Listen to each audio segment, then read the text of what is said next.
There's a habit that quietly drains money out of nearly every gardener's budget each year, and most people don't even notice it happening. Containers get filled every spring with fresh plants from the garden center.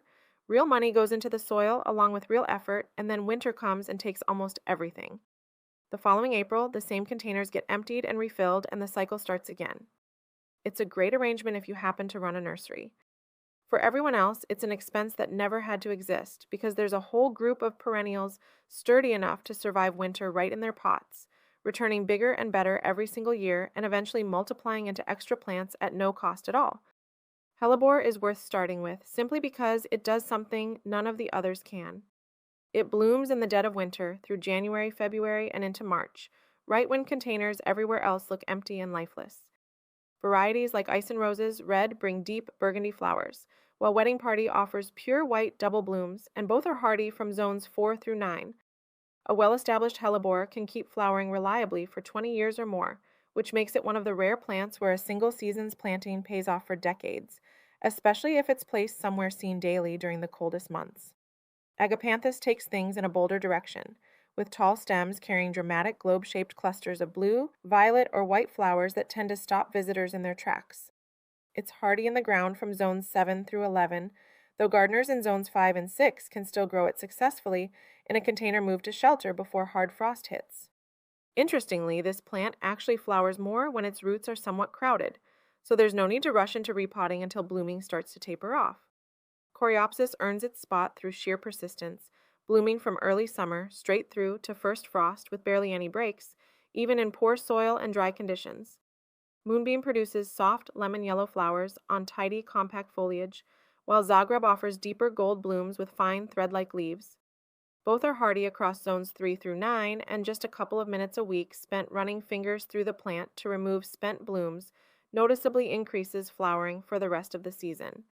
Coneflower brings a native, wildlife-friendly angle to the mix, blooming from June through September, with a long history of use beyond just ornamentation.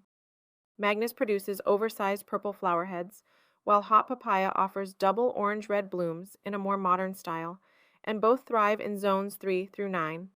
Letting the seed heads stand through fall and winter turns the container into a natural feeding spot for finches and chickadees, and dividing a mature clump every few years can turn one plant into 8 or 10.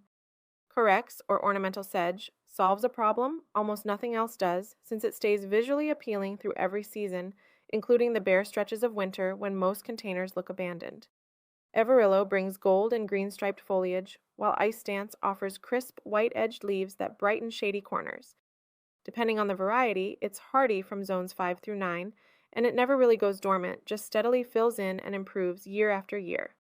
Astilbe brings texture and softness with feathery plumes in red, pink, white, or purple rising above deeply cut, fern, like foliage, and it's one of the few plants that actually does better in a pot than in the ground, since containers allow for the consistent moisture it needs. Bridal Veil offers pure white plumes, and Finale delivers deep red above bronze foliage, both hardy in zones 3 through 8. Dividing the clump every 3 to 4 years in early spring produces full, ready-to-bloom sections each time. Catmint might be the easiest plant on this entire list to justify, given how little it asks for in return. It delivers months of lavender blue blooms, draws in pollinators consistently, and tends to keep deer away before they even get close. Walker's Low is hardy in zones 4 through 8, and cutting it back by half after its first bloom flush brings on a full second wave of flowers a few weeks later, essentially doubling the display from one simple trim. Heuchera, often called coral bells, stands out for its foliage rather than its flowers, offering color that holds from the moment growth begins in spring straight through fall.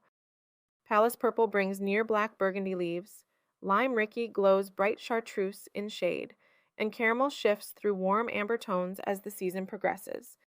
Hardy in zones 4 through 9 and evergreen in zones 7 through 9, a single plant can provide a decade or more of container color for a fraction of what replacing annuals would cost. Lavender tends to catch people off guard, mainly because it evolved on dry, rocky Mediterranean hillsides, which means the neglect many gardeners fear is actually closer to ideal care.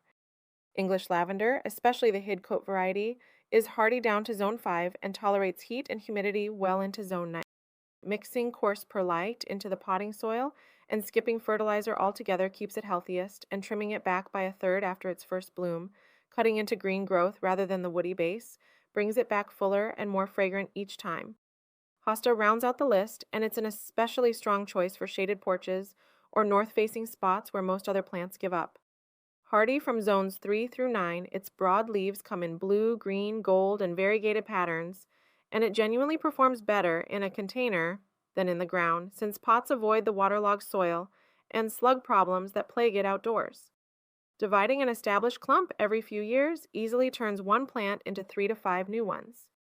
10 plants, one planting season, and instead of vanishing with the first hard frost, every one of them comes back the following spring, larger, fuller, and worth more than what was paid for it.